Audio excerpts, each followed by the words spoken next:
আল্লাহ বলেছেন ফাইন্না মাল উসরি ইউসরা, কষ্টের পরেই আছে সুখ। কষ্টের পরেই আছে সুখ। আমাদের জীবনে সুখ বেশি, কষ্ট কম।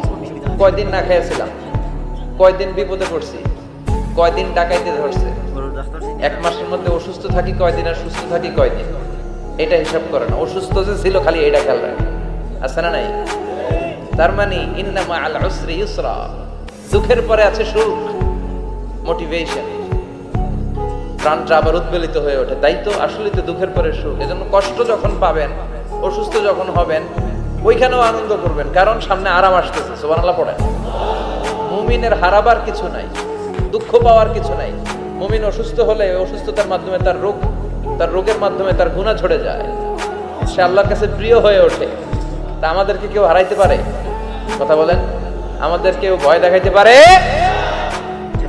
মোটিভেশনাল সূরা সূরাতুল ইনশিরাহ আর সূরাতুদ দুহা, এখানে অনেক হিউজ মোটিভেশন আছে।